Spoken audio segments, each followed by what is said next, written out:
Welcome to the show, everybody. We're going to start off a little bit differently today. On August 6, 2011, a U.S. CH-47 Delta Chinook military helicopter operating with the call sign Extortion 17 was shot down while transporting a QRF attempting to reinforce the Joint Special Operations Command Unit of the 75th Ranger Regiment in the Tangi Valley in Maiden Wardak Province, southwest of Kabul, Afghanistan. So today we're going to read the names so that no one will ever forget Extortion 17.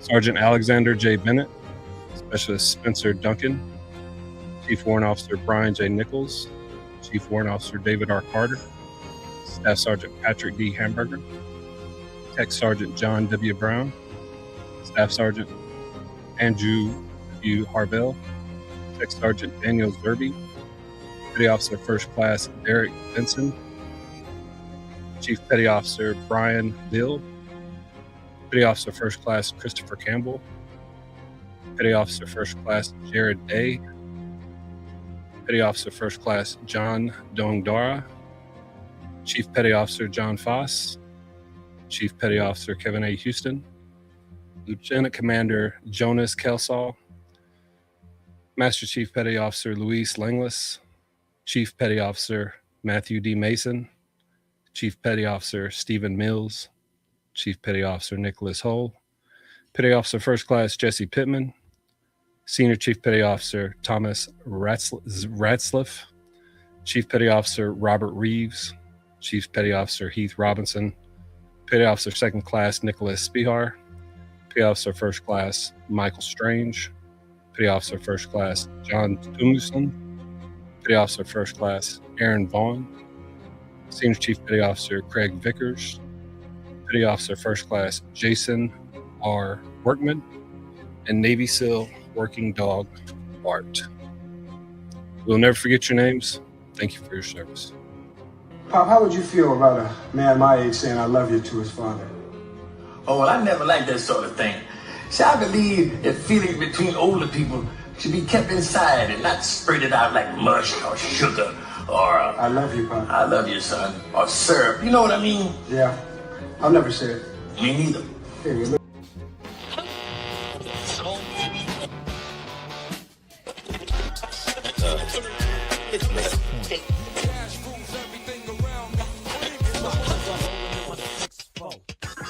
Ladies and gentlemen, introducing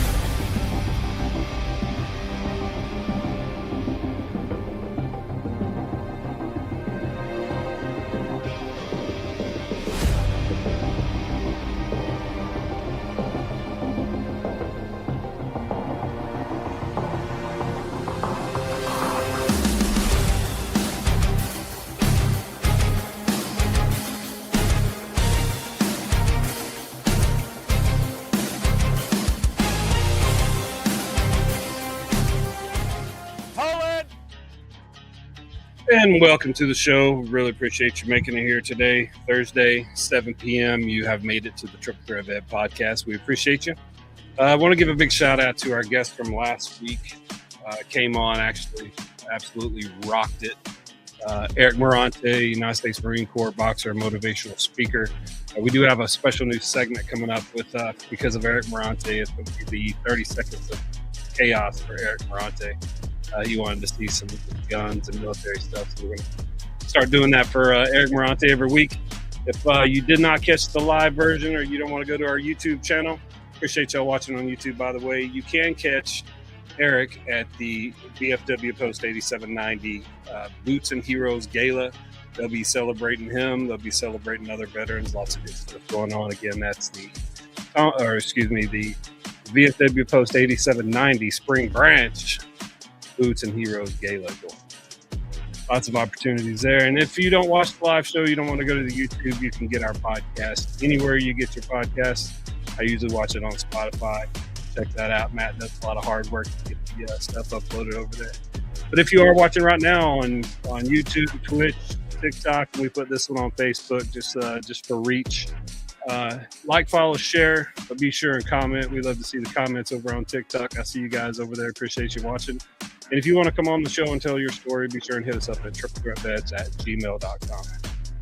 So I got a few things here going today. I want to give a shout out to Same Flag, Same Oath. Matt Johnson's out there on assignment doing some great work with, I'm sure, him and Becky Joe doing some great stuff.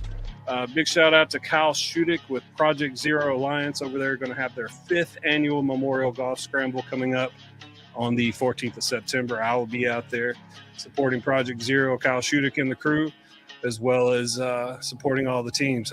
We've had a great turnout for the last couple of years. I know that there's contentious for who's going to win. You know, lots of people come back, so be sure and come out there and join us for the 5th annual Memorial Golf Scramble benefiting the Project Zero Alliance. Big shout out to Cav Arts and Challenge America, specifically Megan Natoli over at Challenge America for putting us as an Impact Alliance partner for an event where a bunch of veterans got to go to the Grand Ole Opry, listen to some real cool music. Appreciate that. Appreciate us being a partner and everything that we've done since we've come to know you. It's been pretty amazing. Coming up on the 11th of September, it's going to be the Houston Fire Department Fire Dogs versus the Houston Police Department Law Dogs in the Battle of the Badges charity game. This is going to be presented by 300 Justice Road, which is a badass cook team, veteran cook team specifically, doing it up here in the Texas barbecue circuit. But get out there, check it out. It's going to be at Rice Stadium, 11th September. Gates open at 6. First pitch will be at 7. All right, this is the thing I wanted to show everybody. So one of our previous guests, First Sergeant retired Quentin Q-Dog Smith, wanted to show this to me. And the National Military Monument. So in between where the Lincoln Memorial is and where the Reflecting Ponds is, those two flags, those two big lit up flags there, that is the National Military Monument. And essentially what it is and does, it's a kiosk with a large TV screen. So you can find a service member on there, put in their name, search for the record. When it does pop up, it's going to give you a 6-digit code. You can take that 6-digit code to it says here specifically, to a USA ambassador wearing a National Military Monument polo shirt. So very specific. You got to look for the guy in the polo shirt from USA. But yeah, this is a really cool thing they're doing. Your name actually pops up on the wall there. So I wanted to make sure we did that for everybody. Today, we are going to have Aly Breathe. I'm going to go ahead and read her bio now. Aly Breathe is an embodied mindset coach, helping people release chronic pain by changing their relationship with the body. This work is not about fixing the body. It's about understanding what the body is holding and releasing through awareness, nervous system regulation, and identity work. Most people who come to Aly have already tried everything, treatments, therapies, medications, and still the pain remains. Not because they're broken, but because the root is not where they've been looking. On her channel, you'll find real client lessons with consent, live pain reduction and breakthroughs, simple insight that shift how you experience your body, and conversations that challenge what you believe about pain. It's not surface level advice. It's deep, precise work that creates real change.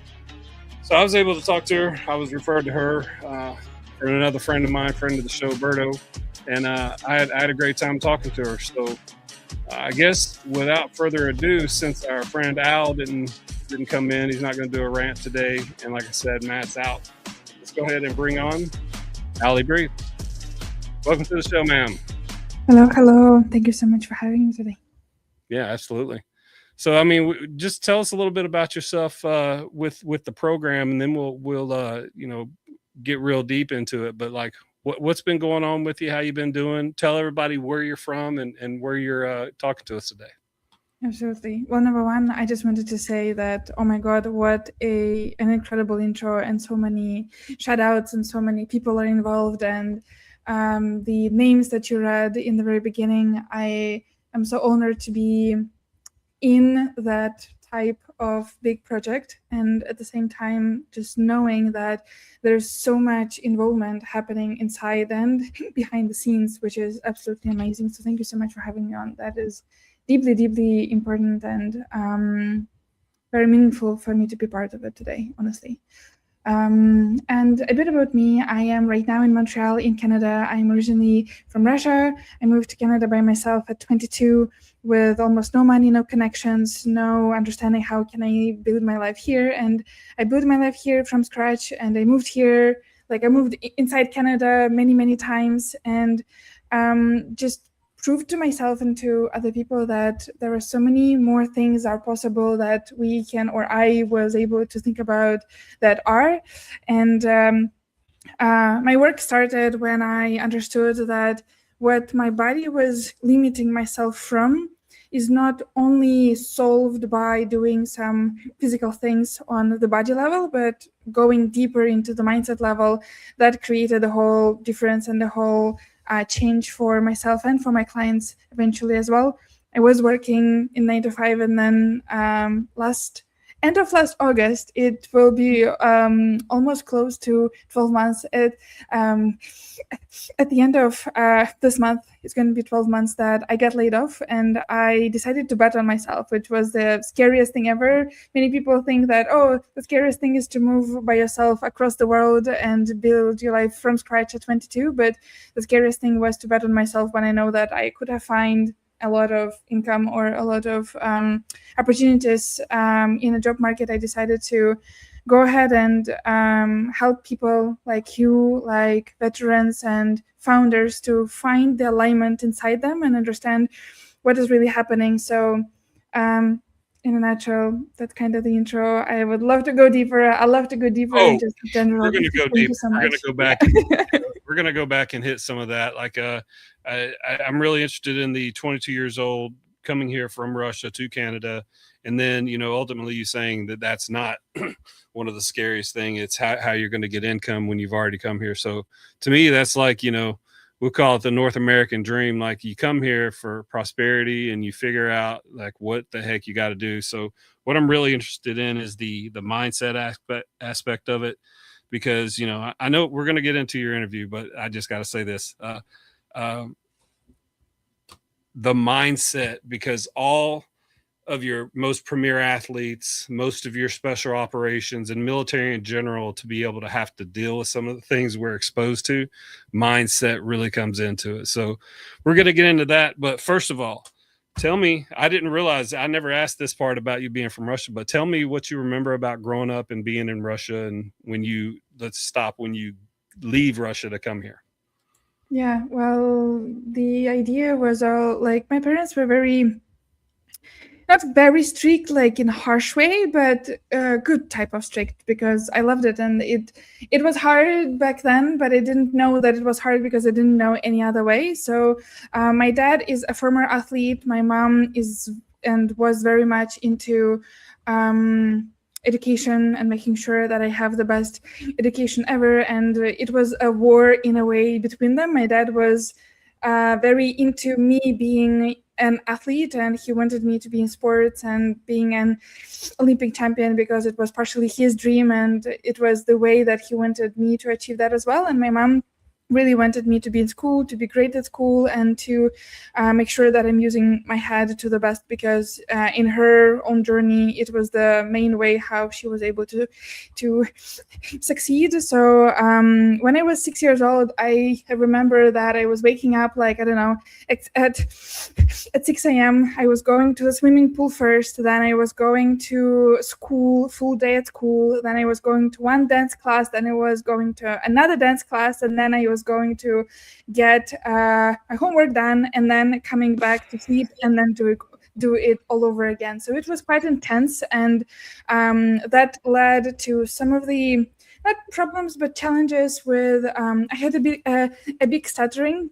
When I was from 10 to 16, I wasn't able to talk almost at all. Sometimes, maybe during the interview, you will hear that as well, but it's nothing compared to what it was before. Like I could not literally answer the phone or going to get any groceries in the supermarket, or I needed to write all of my answers at school, not just raise the hand and talk, because it was almost impossible. And that taught me a big lesson around how to be with fear and how to go through the fear every single time, because I had to go through the fear like millions of times more than the usual person, because I just had to order and get the cucumbers in the store. I had to answer the phone call because someone is calling me and I like have to be there for them, So it was a lot of pressure, but I didn't understand that it was pressure back then because I didn't know any other way. I didn't know any different.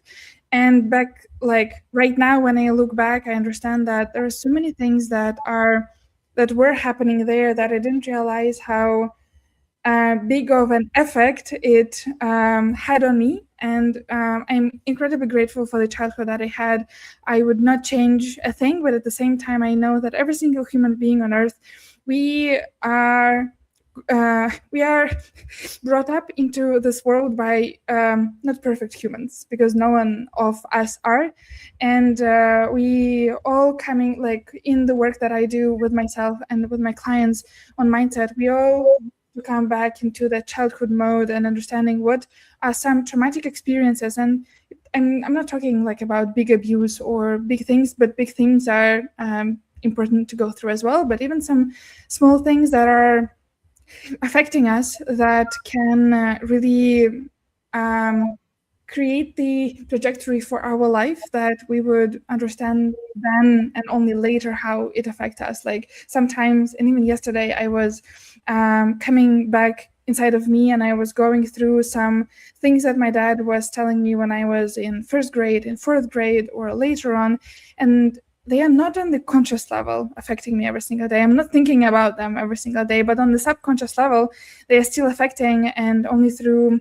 deeper discovery and deeper work that is uncovering. But coming back to my history, so I was very fortunate to have parents who were able to afford to travel, and maybe from 5 to 12 years old, we were going on a summer vacation every single summer, and it was incredible for me. I was so happy, but then at some point it ended, and I was like, I want more, and I want to have it going because it was such a special part of the year for me. And then I made a choice that I would make sure that I will be able to travel as much as I can because I was missing that part so much. And then eventually in 2018, I went to Germany by myself for 4.5 months and doing full studying abroad, which was in English. And it was quite interesting because I was paying for the full journey myself. And it was very important for me to prove to my parents that I can travel myself. It was a big story how it was the first thing, the first time that I was traveling there by myself. I went for 4 months with 2 or maybe even 3 huge suitcases with cooking pans, with some bed sheets, because I was like, I don't want to buy them there. I can do it myself and I can bring it myself from here. But I was like, it was a big story. But then later, a couple of months later in 2019, I went to US. I was in Myrtle Beach, South Carolina, and I was working there for 5 months. And that allowed me to create income that I never thought that I would be able to create in my life, let alone in 5 months. It was a huge difference between income that people are doing back in Russia and here in the US because of the currency exchange as well. And that led me to a question, what do I want to do with this money? And after that, initially I wanted to go to Australia, but COVID happened and I needed to change my plan. So I decided to go to Canada because of a couple of reasons. Yes, because of the North American dream. It wasn't the dream itself, but for me, mainly it was because I really wanted to live in a country with high standards and high level of life, and also with opportunity of getting the passport of this country to then being able to travel as much as I can, because with Russian passport is much harder to travel, especially right now, rather than with passport of Canada. And I am getting closer and closer to this process to finally get there. So in a nutshell, answering your question, but not only about Russia, but a bit more as well. Yeah, it's fascinating. I was just texting my kids that if there was ever a podcast that they wanted to get on and watch of ours, would be this one, because as you're describing, growing up with one Russian athlete that wanted you to use your body, and we all know, I was in the military. I understand how hard and how really into the Olympics, especially Russia is. We're very competitive, and there was some harsh things that come out of, I guess just being Russian. They're a lot more direct. It's not that everybody over there is not just a normal person. Everybody's not a military person or a political person, but just growing up in Russia, the standards were higher. Everybody, you had to be able to know all the poetry, all the arts, be a premier athlete, all while getting straight A's. Like, that's just the expectation in Russia, isn't it?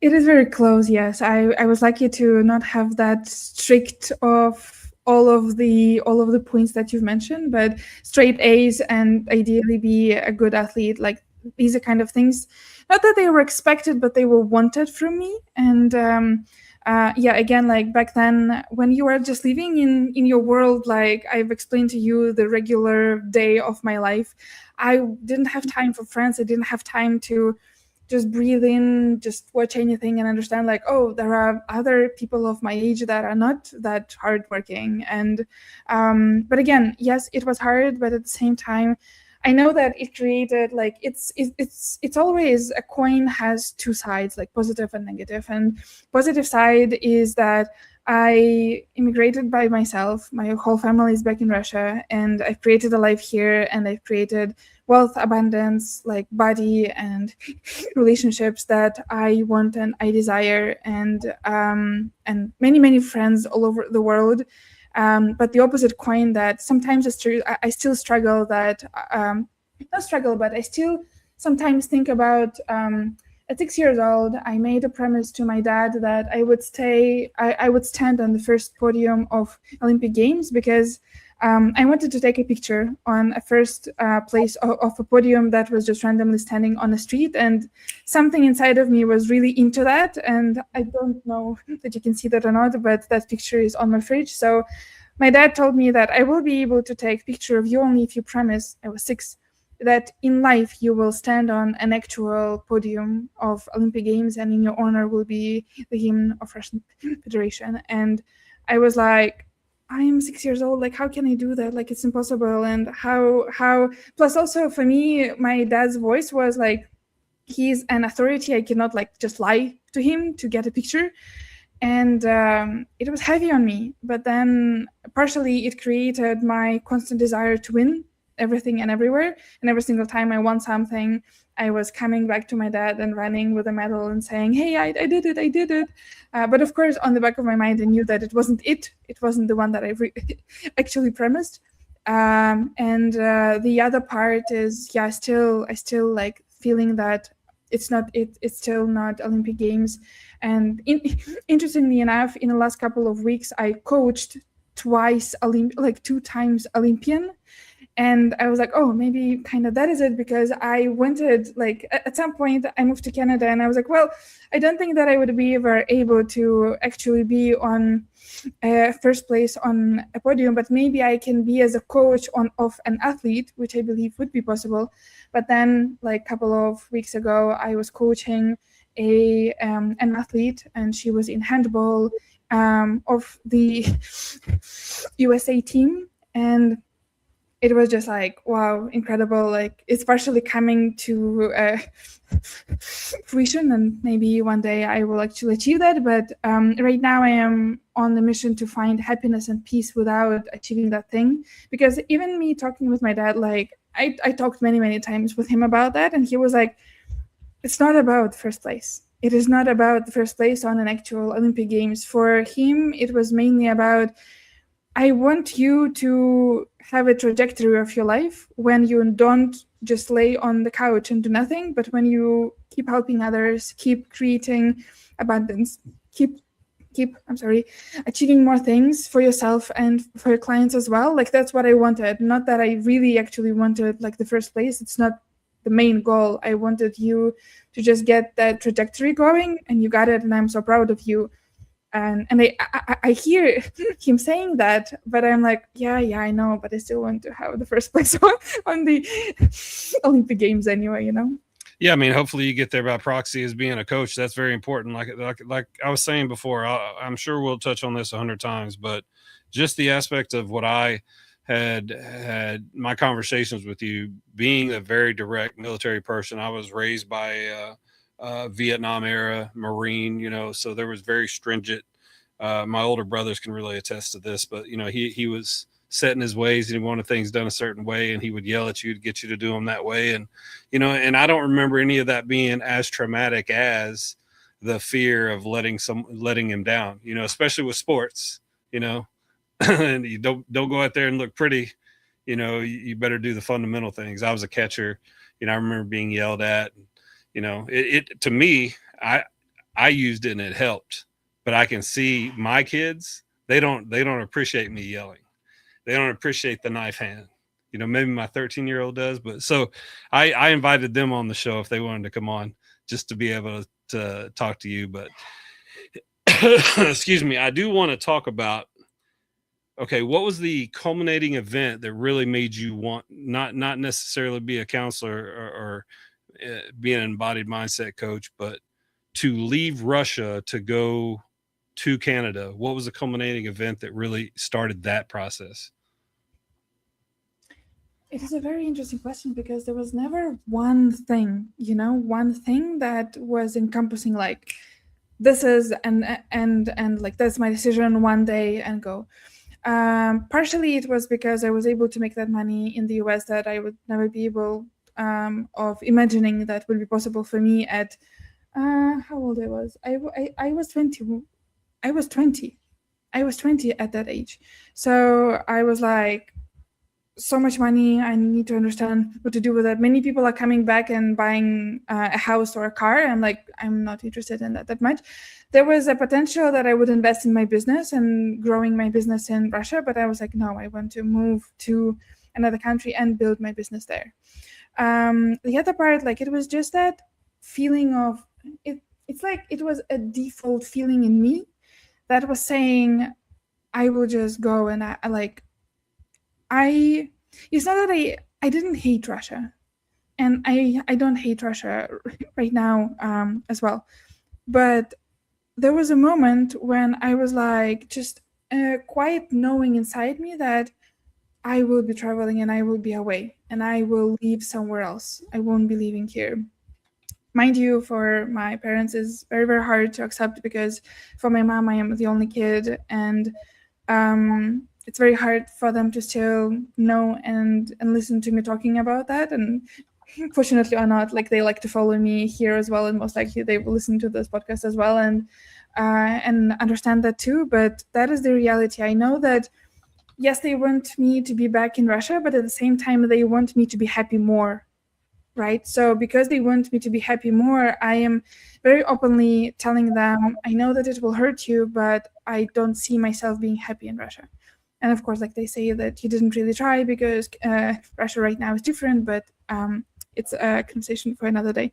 So it's just that quiet knowing inside me. I think it was due to us traveling a lot when I was younger, knowing that there is a lot more to this world rather than just home country and home city.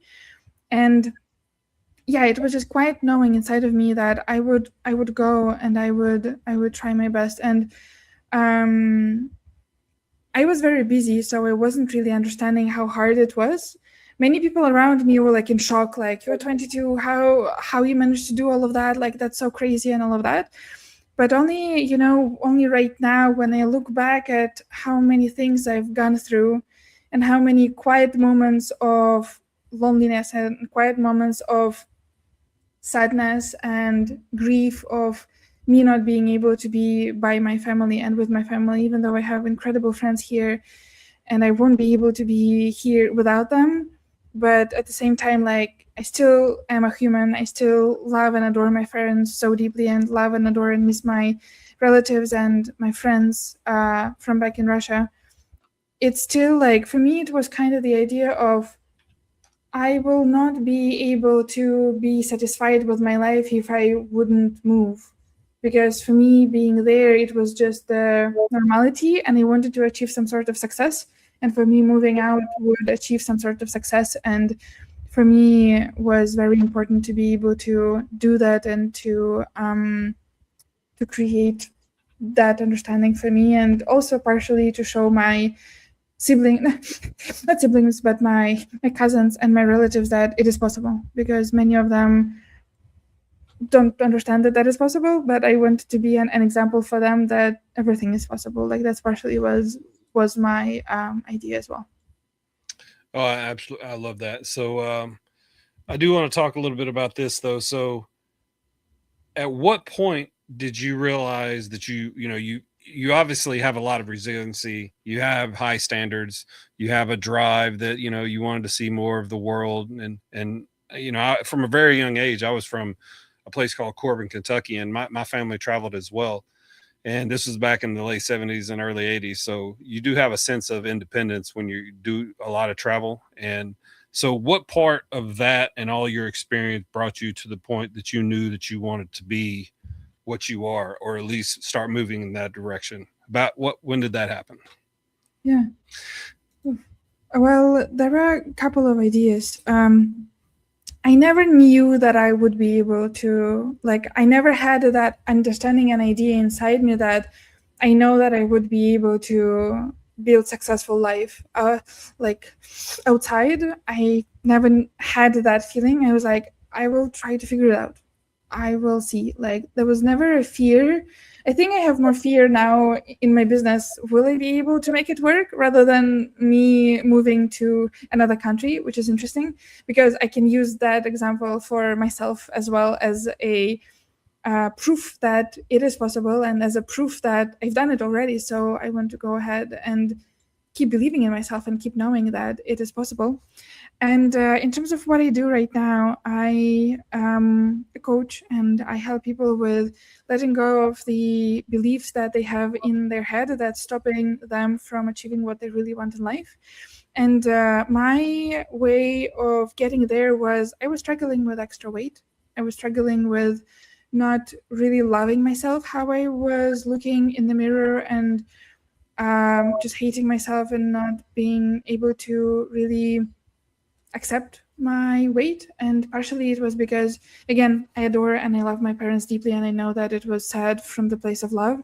But when I was 12 years old, my dad told me a phrase: it would be hard for you to find relationship in this body or in this weight, meaning you need to lose weight to be able to build a strong, great, committed relationship. And for me, it was very hard to accept, because it was like a punch in the gut, and I was feeling that I'm not loved, I'm not accepted, I am not wanted just as I am.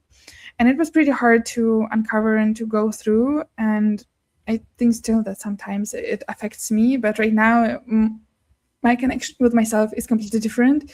And luckily, the person that I'm seeing right now is also of that understanding that your body is perfect and you don't need to change anything. Please, don't change anything, which is very, very, very opposite what my dad was telling me constantly, which is very, very interesting to just see how two of those examples can be different. And me completely loving my parent and liking the person that I'm seeing right now. So it was very, very interesting.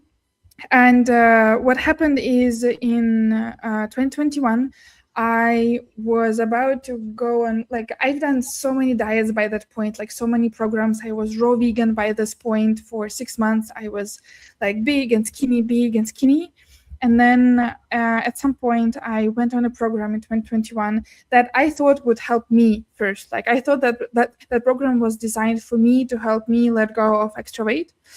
And eventually it ended up being not the program only to help myself, but to also start helping others. And then I was into that program, and then I completed the second level. And then many people were starting telling me, hey, you have a real talent. You really need to start doing that for others as well, because I was the youngest in the cohort. I was 22. And many, many people were just saying, oh my God, I am 20 years older and 20 years more on this earth, more than you, not just in coaching. And I don't understand how you did it. You need to go and do those things. with people because people need you. And I'm like, okay, that's interesting. Let me see that and let me see how that can work. And then at the end, I started first coaching female founders on helping them getting more into business and getting more clients in their business. And then I had a podcast, Brave Enough to Win. I still have it. It's still on Spotify, everywhere you can find it, where I was doing full mindset coaching session. So you can find gazillions of coaching sessions that I've done everywhere online. And one person came to me and told me, hey, I don't really have a problem with business, but I have that neck pain that I don't know what to do about. And I was like, okay, let's work on that. And she was like, Aly, what can you do? We are in Zoom. We are in different countries. I've tried massage therapist. I've tried dry needling. I've tried everything on earth to let go of this pain, and it stays there and it is not going away. And I'm like, let's try. I was like, okay, but skeptical. I don't know, like who. And we ended up in 28 minutes letting go of her chronic pain. She was in pain for 6 years and she tried everything and nothing really worked. And she was in shock. Like, that's one of the first videos that you can see on my website. Like, first 28 seconds of her just being in shock and just like, what did you do? What the hell did you do? And she needed to stand up and really do the movements to understand what is happening. And 5 months later, she came back to me again and told me, now I really need to work with you because her body really needed help. And we started working, and she is mostly pain-free right now. She still sometimes doesn't believe that is happening and that she's pain-free and she can do whatever she wants, and she's finally doing what she loves doing rather than what she thought that she needed to do. And it's just uncovering so many different things. And since her, I've coached over 40 people on pain, and 90% of people either let go of pain completely or shift in one session with me. And of course, there needed to be more work to be done to be able to let it go sustainably and permanently. But just the results that it created for others, I'm like, wow, that is incredible. Never I thought that I would work with chronic pain with people. And so far, there were so many testimonials, so many client stories that I'm in awe of. And I know that it works, and it's just going on platforms like yours to spread the word as much as we can to help others to let go of chronic pain. Because if you're 50, it's not okay that you are automatically in pain. You don't need to be in pain because you are 50. I know, Ty. Yeah, and saying I'm just stressed because I have business, or I'm just stressed because I'm a veteran. That is possible to let go of pain and to be pain-free, no matter your age, no matter your past injuries, because the pain is optional. And there is another way to treat it if you tried everything, because the every single one of people who come to me, they never think, oh, pain, I need to go to Aly. No, they pain, I need to go to a doctor, obviously. But usually it's not the end stop. Usually their pain is still there. And if their pain is still there, they're usually deeper layers inside there why the pain is still there. Yeah, absolutely. And that's that's something I want to bring one of my buddies on here in a second, but I'll tell you this first. During our sessions, that's something that I really struggle with is my weight. I've always been very athletic and able to do a lot of things. And after, so many years of being athletic and doing that, and then having a ruptured Achilles that, causes pain, nerve pain and whatnot, being overweight, having the joints hurt, that's some of the stuff we talked about. But just in 2 sessions, and this was more when you and I spoke, it was more like Berta was like, hey, I think she would be a good person to bring on the podcast because, there's layers to this therapy stuff. Like you said, when you actually feel some pain, you're going to go to a doctor and figure that out. But having the right mindset after having all that chronic pain for so many years, especially from the veteran perspective, it's something that we live with all the time. And we end up, my elbow hurts so bad that when people get near me, I'm just going to get angry. So it changes your entire being. And a lot of what you did, just like that, you realize, oh shit, I got to get my mindset right and, stand straighter. And some of the things by the time you're finished, we'll go through a demonstration in a second, but some of the things by the time you're finished in just 2 sessions, it helped me. So I can be you can use this video however you want to. I can be an endorsement for, having a mindset to overcome the things that you know about your body, becoming educated about what you can and can't do, and then having the mindset to move forward, whether you're going from Russia to Canada, or I'm going from a small town to all over the world, and then all of a sudden spit out of the military, and you don't have that identity anymore. That's just stripped from you. So that's just some of the things that we talked about that's helpful. But I want to bring on a really good friend of mine. He is a veteran. He was a corpsman, and then he's in the barbecue culture that I think you heard me talk about. Like it kind of brings you to a tribe. It brings you to using the hemispheres of your brain to do some other things so that you can cope with, whatever pain you'll find. Ladies and gentlemen, Carlos Calzada with 1513 Cookers. What's up, brother? What's going on? Can you hear me? Hey. Yeah. Hello. Yeah. All right, how you doing? Well, great. It's funny because this past week I was gonna do my rant for Al. So here's my rant. Man, this week I'm in so much pain. My back has been killing me. So this is perfect for me to fill into this, man. And what she mentioned earlier today, man, is like I didn't let it bring me down. I've always had back pain. So I said, nope, it's not going to take me down. I went to the doctor, like I need to do something different. So I did some stretching and try to relieve some of the pain that I've been having. So it's fitting that I come in my first time coming into the show. I'm one who's dealing with the pain, and it's a perfect thing. So thanks for having me, and it's great to hear your story and your your dedication to heal others.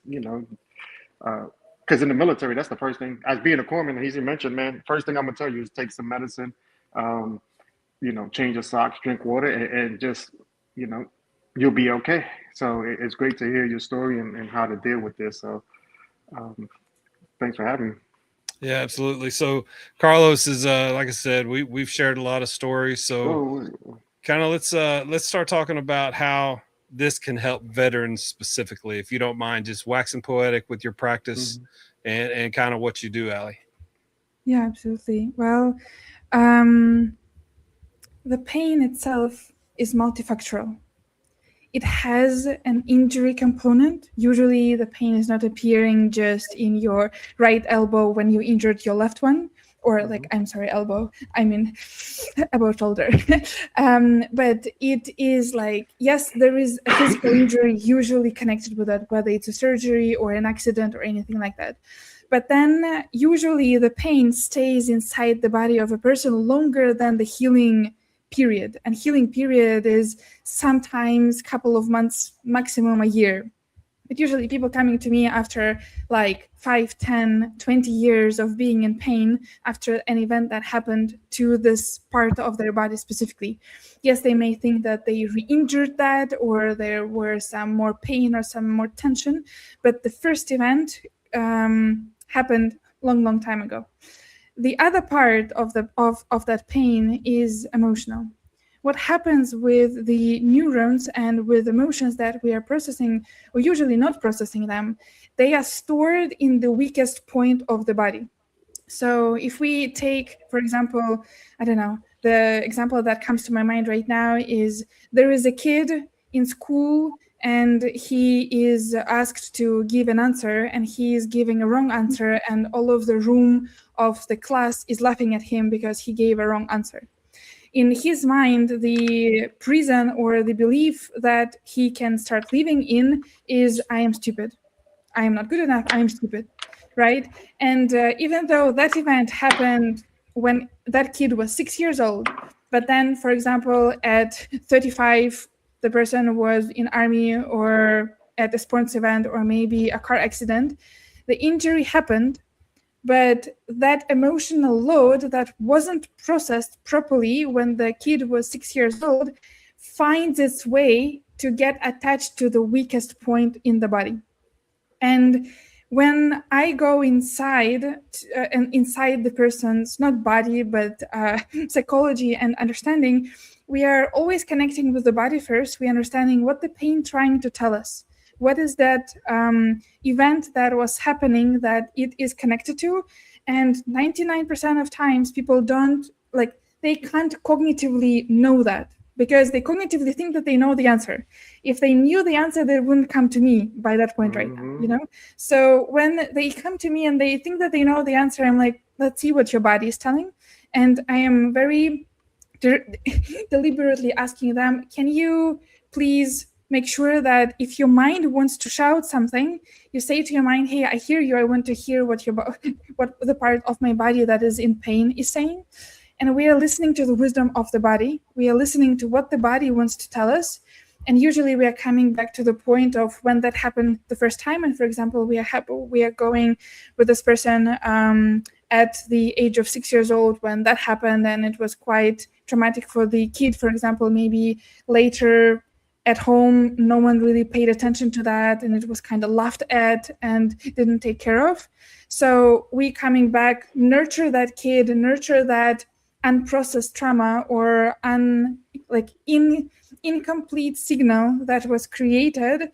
We nurture it right now. We complete the signal that was needed to complete a couple of decades ago, and then the pain starts to let go. The pain starts to shift because the emotional part of the pain starts to let go, because usually by the time that people are coming to me, they're doctors. Yes, they are giving them painkillers, but they don't see any blood tests that tell them that there's something wrong with you. So that's why it is important to see that from two different perspectives. And many people don't even think about, oh yes, trauma is somehow stored in our body and connected with the weak point that was somehow connected with injury. But that is exactly what's happening, and that's why 90% of people can let go. Like, the problem is not to let go of pain. Let go of pain can be in one session, and I've seen that times and times again. But the hardest part is to believe that you can be pain-free. Like, if Ty, I believe that you've mentioned in the very beginning that we would go deeper. Like, that's the deeper idea. Like, that's the next level. The hardest part is not to let go of pain, which many people think. But the hardest part is to believe that you can be pain-free, because usually people, especially veterans, they live in that pain and with that pain for decades. And then someone like me comes to them and tell them, hey, you can be pain-free in one session. They're like, bullshit. I don't believe you. That is not the thing. And that is the main thing that we are working on long-term, because that's the hardest part, to change the identity piece. If I could almost do a check on learning that I think just solidifies your point in my head. Like I said earlier, I was pretty athletic when I was younger, average. I was an average, better than average athlete, nothing crazy, but I always was very active. So even at 51, if I were to get on a basketball court, my body understands how to play basketball. So I can be more comfortable. I can go play basketball and my brain is okay with it. But my brain is so afraid of bumping into someone at a grocery store that fear of someone hurting me, that fear of the pain of the split dural sac in my spine, when I had my surgery, that was the most pain I've ever felt in my life. And I never want to feel that again. And that affects you in ways that, I'm a nerd. So, I look at it as how much of my CPU's memories being taken up by traumatic events. When people are in firefights and explosions and they've experienced these things, this just fills up your entire memory. A lot of things, like when we play sports, we have certain hang-ups, or we're afraid to do this because we're going to hurt ourselves, or we won't ride a motorcycle or a bicycle because we've had a bad experience, so your body stays away from that. But some of the PTSD and some of the chronic pain, that can have a lot of the same debilitating effects. I made some notes while you were talking. If you live life with a fear mindset, that's going to kill you. Happiness only heals, and like you said, believing that I could be pain-free after, having talking to you and then trying to move on with the peer support specialist myself. I want to lose weight and I want to be more healthy. I'm okay with being a different body than I used to be. But I do want to be healthy. I do want to set a good example for my kids. I do think that the body remembers pain, and the where I feel like it gets to me is, I see Los is back, where it gets to me is really the weakest is being away from the kids. So you don't want to be a bad example for them. I think that's where that pain resides for me with the weight and everything. Yeah. One of the good things that I've learned as well too with this is like when I have physical pain, it's hard for me to get away from that. But when I have like mental pain or spiritual pain or something else, it's easier for us to get rid of that. Like, okay, I'm not going to let my mind bring me down, bring me down, bring me down. I will do better. Will do better. But once we get that physical pain, it's like it's hard for us to make that switch, because it's mentally sometimes that we have this pain, as you mentioned, and that's what I said for myself. I Tuesday was one of the days I don't know what was going on. I was in so much pain. I'm like, no, you're not in pain. Nope, you're not in pain. And I think it's because I went to the doctor. I said, hey, I'm having some pain. They prescribed me the medication. And I didn't want to take it because then it starts to become mental. I was like, okay, am I going to be dependent on this medication? I haven't taken it in the last, 4 or 5 months. What event happened in the last 3 or 4 days for me to be in so much pain? And I'm currently dealing with it right now. Like even the way I'm sitting, like I have to sit up straight because is there something going on? I got x-rays done. The x-rays showed the same thing that happened, 2-3 years ago. So there was no huge change in my structure. So like you mentioned earlier, so what's the mental that's dealing with the pain? This is a really good thinking about, just listening to what you're saying, because I've dealt with mental issues, right? And right now I'm not taking any medication for the mental issues that I had. How was that I able to get away from that? One thing I know is from reading the Bible, right? But still, that's still the same concept as you're talking about. That's a great way to put it. And I never really thought about it that way. So thanks for that advice. So, Aly, just for some context about what Carlos is all about, like I said, he was a Navy corpsman.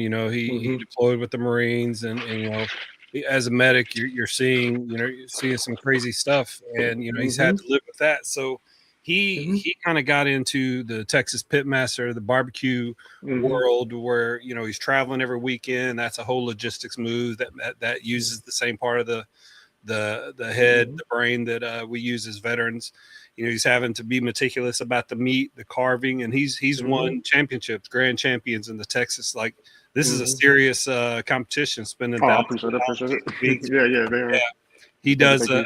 And so after all that, getting himself straight, he also does something where he calls barbecue church, where he comes on and talks to the people that are there, just so they can, where more than one gathers in his name, there he'll be. And they have barbecue church, man, just helping people with mindset and getting through things. So that's a little context for where we're coming from. But by all means, Aly, continue.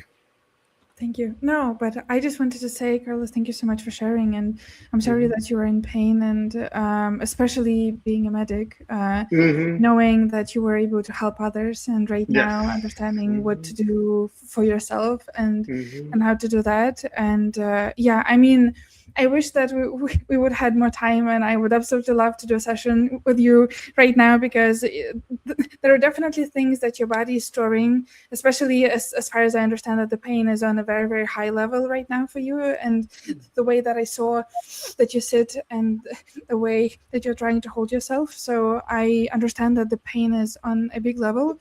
It's just...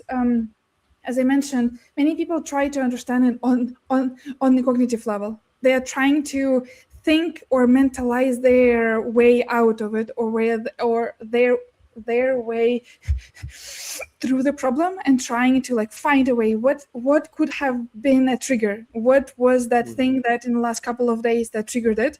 Usually, on the mental level, by ourselves, is impossible. Why? Because our brain functions and is there and is designed to protect us and to keep us safe.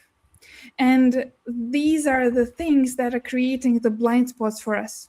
Because on one hand, our brain tries to protect us. And I know that it can sound very harsh, but pain is there to protect us and to keep us safe. It's there to remind us to stay in our lane, to not overdo things, to not do something that was causing even more pain before, or maybe was scary before. So that's how our brain tries to keeps us safe and making sure that we are in that zone that like we can feel our body. We are not doing that much because we can't. So that's the brain's way to make us safe. Us going inside there, usually people feel, think, and believe that feeling emotions is not safe. Feeling emotions that were unprocessed a couple of decades or a couple of years ago are not safe. I literally had an Olympian who I was coached, and she told me that a couple of years ago, when she was just starting her own process of uncovering pain and uncovering the issues with her body, she came to another person who was helping her and literally told, I'm afraid that feeling emotions will kill me. And she's no joking. And she is an Olympian who done like so many things and gone through like fire and water to get there. But at the same time, the scariest thing for her was to feeling emotions. So that is how our body protects us. It doesn't let us to go in the danger zone by feeling emotions. It keeps us in pain because then we won't feel those emotions. We will still stay inside and stuck. And the way that I love to do with my clients is coming, like inviting them to come back to their body, really feeling what is happening, doing the body scan as we did on our session with Ty that is not there yet, but will be on my YouTube channel, and coming back to really feeling what is happening in the body and asking questions, requiring questions from the body part and seeing like back, what are you trying to tell me? And if I just come back in a nutshell for you, Carlos, usually the back pain, I'm not telling that it is 100% your case, but usually the back pain is around the idea that it's all up to me. I need to make sure that I need to take care of everything. It's all up to me. I am responsible. I need to be in control. And when we start uncovering that, like, and that's why it's like, if you can imagine, you're holding a huge mountain on your shoulders and it's weighing on you and it's all on your back.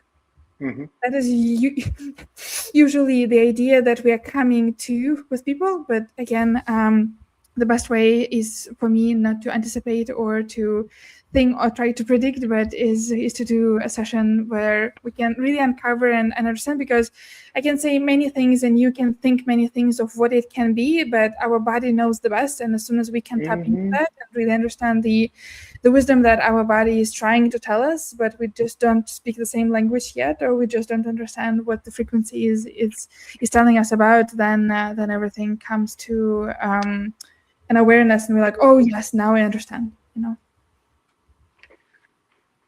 No, she's good. I like that. And that's one of the things that I try to understand for myself. And I always had it, and it went away, and it came back, and it went away. So like what you mentioned, I always try to figure out what was that trigger point, why, you know. And I love how you said that the pain in our body is protecting us from something else. And you're absolutely right, because I do a little bit of lawn services, and I had the pain on Monday, and I'm like, you know what? So I stood home on Tuesday and Wednesday. I went out today, did some, and I didn't finish. I was like, you know what? Let me protect my back a little bit longer. So high five, girl. That is very true, you know. And I could possibly got hurt even more, you know, doing something that I shouldn't have not been doing. So I like that train of thought. Yeah. Yeah, I don't really question inconvenience anymore, you know, and pain is a big inconvenience, right? And I always say this, and you heard me say it, right? Inconvenience to us is a blessing from God, right? And that's one of the things. Like, man, I've just been home, and I've been staying home and cooking and cleaning and just tidying up. that way, like you said, protecting myself. I've been protecting my back, protecting my, my well-being, the heat, because it's hot here in Texas. It is hot. So for me being outside, you're right, I'm being protected. So it's a good thing at this moment, for me being in some type of pain, because I didn't have it all year. I'm telling you, this just came up within the last 3 weeks, maybe 4 weeks. Like really, I had to make a new appointment to get seen for it, and I'm like, But we also say that, us veterans who have VA disability, yeah, it's great until that disability kicks in, and we're aware of why we have the disabilities that we do, so. Yeah. Mhm. Absolutely. So where can people find you today? I put your website on there, and what are the kinds of things that you're doing to further your work? Yeah, absolutely. Well, number one, alybreathe.com, ALYBREATHE.com is the website. Everyone can go watch. Like, there is also slash alybreathe.com/results. It's a full-blown testimonial page for so many different cases for people who've gone not only through chronic pain, but also as soon as they let go of chronic pain, they've closed their biggest client in their business or doing so many other things. So the pain is just the front door, but then we are coming back into all areas like health, finances, and relationships as well. And relationships is always not the center, but it's always a big part of our conversation, because as Yutai mentioned, that when someone is in pain, it can create a lot of tension for the person itself, and also how we are reacting and answering to our loved ones as well. So, and on my website, the first button that you can see there is to book a session. It's a free consultation for 30 minutes for me, just to understand what are you dealing with, what is happening, and then if you want to go further, we can go on a deeper session, and there we can understand like what is happening and going a bit deeper. And it's just for you to understand like what is that really your body has been holding on to, and how you can let go of that. And you also can find me on Instagram, on YouTube, and on LinkedIn. YouTube and LinkedIn are mainly for me for my business. I'm also on Facebook, but Facebook and Instagram for me are partially on dancing, that I know that we will do on a TTV hot seat right now, because Ty did his homework and he knows what it is that I'm doing beside business as well. And but if you just want to connect with me, alybreathe.com, you can message me there as well. There is a contact form. I am answering within 24 hours via my email. And also, if you just want to book a session, it's completely free. I'm not selling anything that I don't see that the person is needing at this very point in time. But if they need to, and my main idea is that I want to give a session to a person so they can understand whether it works on them, and then we can talk about longer term together if it's something that the person wants right now. Heck yeah. Carlos, you know what time it is. I'm going to drop you down. Yes, sir. I'll bring you back here in just a second. We're about to get into the Triple Threat Vet hot seat here. Hey, I appreciate it so much. I appreciate the insight. Appreciate you talking to Carlos. That's one of my dear friends there in the barbecue world. But let's get into it. Triple Threat Vet hot seat. I'm going to ask you a couple questions. Just tell me the first thing that comes to mind. What's your go-to karaoke dance song? Karaoke dance song. Well, I won't be able to tell you karaoke because I really not like to go there, but the dance song is Tampa by Filio de Zua. Is a Kizomba song, Tampa. You can find it on Spotify. I love it. It's the best song for me ever right now. Very nice. So being world travel, I wrote that down. I'm going to have to check that out. So what is the most unique place in the world you've ever visited or seen with your own eyes?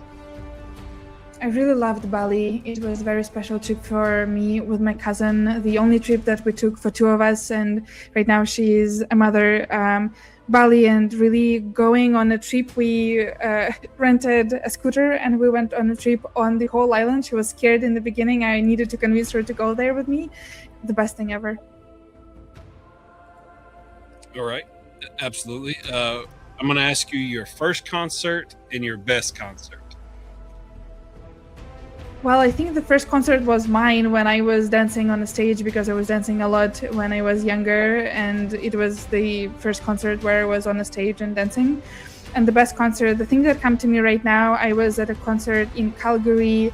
It was Shawn Mendes, a singer, a popular singer. He's in the same tribe as Justin Bieber, or was at the same time. He's not that popular right now, but the best concert, I think, of my life so far. Yeah, I'm 51, but I've got 6 children, 4 girls and 2 boys, and so I know who Shawn Mendes is. Oh, thank you. Okay, good. You know, I don't listen to him that much, but like I said, I'm 51, but I recognize it, so that's pretty cool. All right, you have 1 hour to have one conversation with one person from history. Who's it going to be, and what are you going to talk about? Those kind of questions, I would have a perfect answer for you in 2 hours, like that's how my mind works usually. But from history, one person, can I say someone who is still alive? Oh, of course, absolutely. Yeah, okay, thank you. I don't know why, but first person that came to my mind was Serena Williams, a very big athlete in tennis world. I am a very big tennis fan. I was about to be a tennis player, but it didn't happen. We're actually going tomorrow for a first big tournament of tennis that I will watch. And I would ask her, how did she achieve everything that she achieved? And is there anything that she can recommend me doing to maybe get into coaching athletes as well on mindset too? I think that would be a very, very special conversation for me. Oh, that's beautiful. I appreciate you sharing that. All right, tell me about Tim Horton. Is Tim Horton worth all the hype, or is it just blah? I'm not a coffee drinker at all, but people who have been in the US and in Canada, they say that it's okay. It's not the best one, so like they still usually prefer going to Starbucks. But I will say one thing. I really enjoyed it when we were on the road and we wanted to have a dinner, and they had some pretty healthy options there. Like I had a bowl with salad and chicken, and I believe it was with some rice, and it was like very, very healthy. And I'm like, I adore it, and it was very delicious and very good ingredients. So that's why I will give Tim Hortons a big go-to, because for example, like McDonald's, I don't think that they have it. Maybe they do, but I didn't see that. So there are some good things in Tim Hortons as well. I knew it was all a big we live on, they say America runs on Dunkin', but just like you said, there's a Starbucks on every corner. And I'm in Houston, Texas, and there's a Starbucks real close to my house. Wow. So, yeah. Anyway, I knew it was all hype. All right. What is your favorite dance to do? Because I noticed you did a lot of, I guess you were all sorts of dances. So I assume you know some classical dance. What's your favorite dance? Yeah. I love this question. Thank you so much. I never was asked that question on the podcast. Thank you. Like, I really appreciate you being that prepared. I adore Dusur, which is in an umbrella of Kizomba, Uberkis, Tarashinia, and Tarasho. It is a mix in a way of all of them, but it's very slow. It's very very sensual. It's very deep connection with the person, and if there is a very, very great connection, like I am in a completely different world, and like that's the best style. Dusur. It's very hard to spell and write down, but if someone is interested, come on my Instagram page. You will find some videos of that as well. Appreciate that. All right, let's change it up. What are your top 4 movies of all time? Top 4. Oh my god. Well, luckily So Aly, most of the time I'm going to ask, give me your Mount Rushmore of movies, but just being the fact that you're from Russia I wasn't for sure if you knew the Mount Rushmore reference, but I want your Yeah, Mount thank you. Rushmore of movies. Thank you. Well, luckily, I have a sheet that I just have all of the movies there, and I have columns, so everything is organized, which I am adoring. So number one, I would say The Deepest Breath. It's about an athlete that is doing a freediving competition. Love it. Love the freediving myself. Like, adore it a lot. The other thing, Divergent. Love that so much as well. Eat, Pray, Love will be number 3. And the other one, I can't find it here, but I think that not that many people watch that one, so I will tell that. My Octopus Teacher. It is also about diving. It is also about nature and ocean, and how important for us is to come back to the ocean and to the nature and preserve it and give back to our friends that are animals and that are there for us and for our planet as well.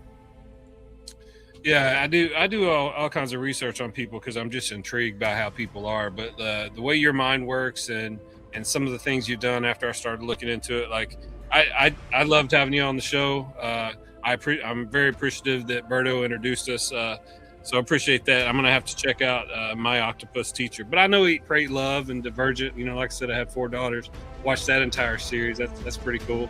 And then I have to go back and watch the other one to see. But yeah, appreciate that. My favorite movie of all time is Top Gun. Nice. Yeah. Great. So, thank you. and then Caddyshack after that. So there's a wide array: goofiness, seriousness, Navy commercials. All right, here's the most important one here. Who's the greatest of all time? Prince or Michael Jackson? It would be very, very weird for me to say, but I am not that familiar with Prince, so Michael Jackson. Okay, well we've heard different ones.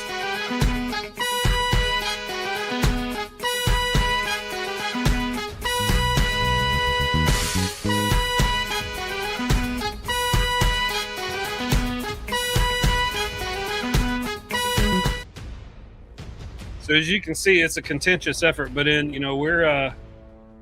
in episode 162, so it is a 61-50 lead for Prince. But I do find that once you start asking people that are either international, we've had people from all over on the show. When you start asking international people, the answer is going to be Michael Jackson, because Michael Jackson had global appeal. So I guess that makes a lot of arguments, but I'm a Prince guy myself. So appreciate that one.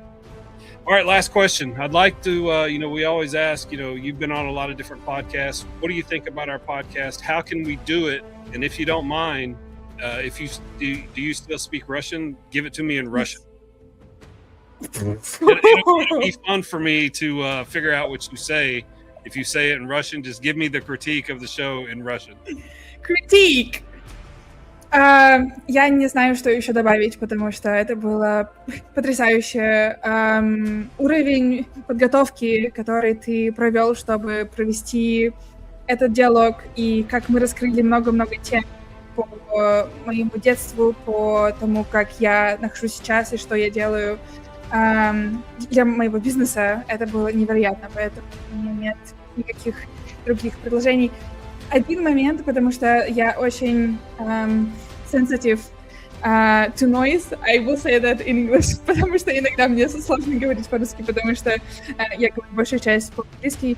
Иногда я хотела, чтобы звук музыки был немножко ниже, нежели он на данный момент, потому что мне приходится говорить громче, чтобы слышать меня и слышать тебя. Вот, поэтому если одна вещь, которую я бы хотела, чтобы была бы по-другому, это чтобы звук музыки был бы пониже, а все остальное потрясающе. I'm done. Спасибо. Пожалуйста, that's so cute. Thank you. It's fun to go back and figure out what the heck you just said. And I'll report to you. So I'm gonna bring in Carlos again. We really want to thank you for coming on the show. Yes. Had a lot of fun. Thank you. Carlos, any parting words? Kind of tell her what you do on a week-to-week basis, and then we'll let Aly talk about that, and then we'll get out of here. Oh, definitely will. Oh, she said she's mad at Al and Matt for not being here. So I heard that part. Nah. Hey, so what I'd like to do is I always, every day, I didn't do it today. Somebody else was on, but every day about 7 o'clock Eastern Central Standard Time, I always do my barbecue church, and then I also do Bible reading. So I do that at 7 o'clock. I get into the Word. We just do a little scripture, a little devotional for the day. Get the mind right, get the body right, the spiritual right, and that's what I always pray. I always pray for spiritual healing, mental healing, and physical healing, because all of those together is what gets us to feel better from ourselves on day to day, and we continue to help other people too, right? Because we're not in this battle alone, and we have all those friends. So that's why my team name is 1513 Cookers, right?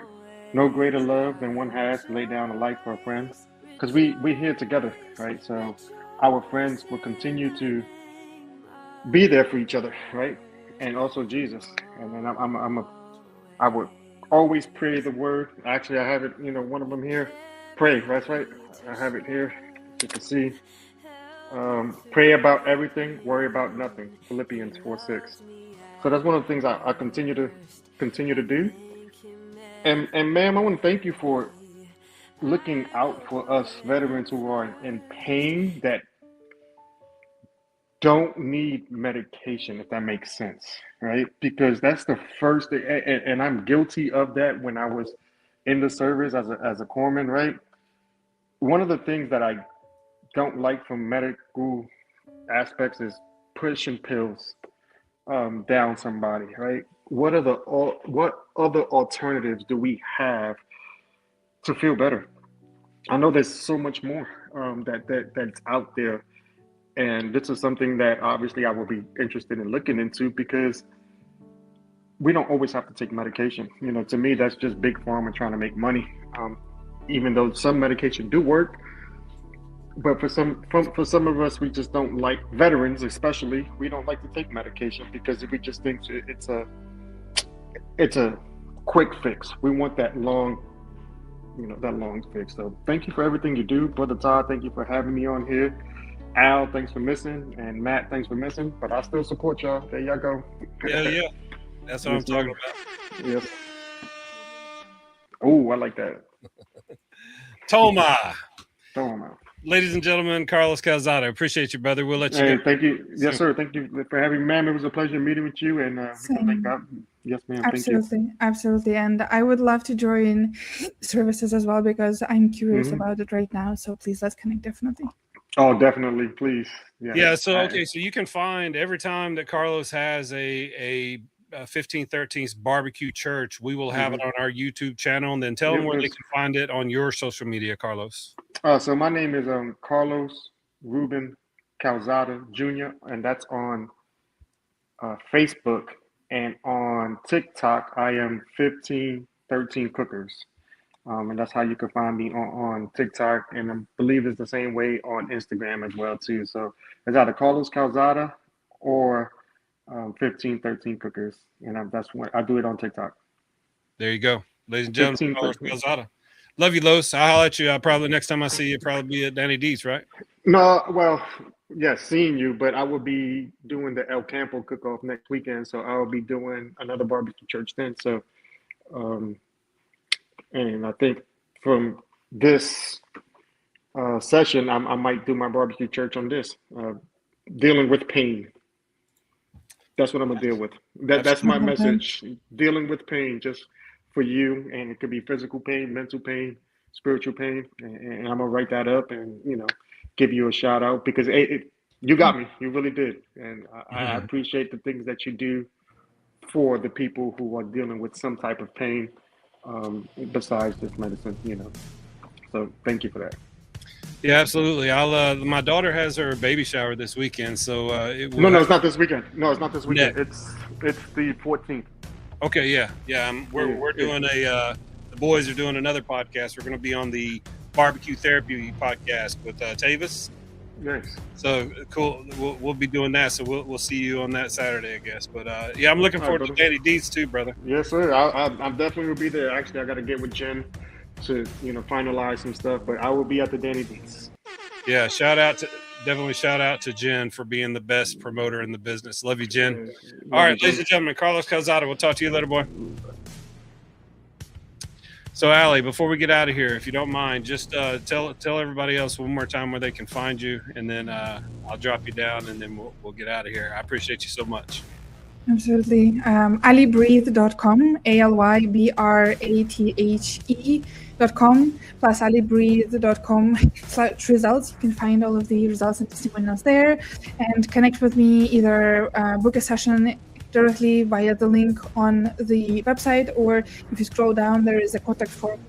You can just contact me and I will answer to you within 24 hours, or Aly Breathe on LinkedIn, Facebook, Instagram, and YouTube.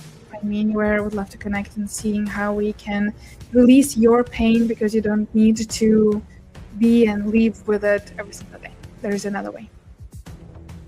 Appreciate you, Aly. Ladies and gentlemen, Aly Breathe. I'm going to drop you down, but I'm going to end the show here in a couple minutes, so stick around. I'll make sure you and Los link up in the green room. Don't get off yet, Los.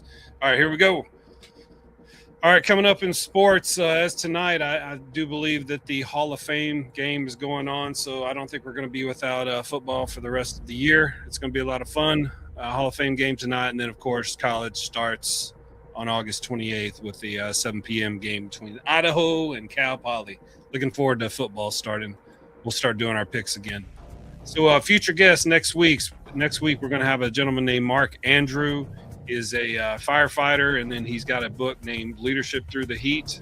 I mean, this guy's an intense individual. He's got a great social media that just, again, we're talking about mindset and some of these things that we deal with on a daily basis is definitely a mindset thing. So join us next week. We'll have Mark Andrews, firefighter, Leadership Through Heat, author of the book.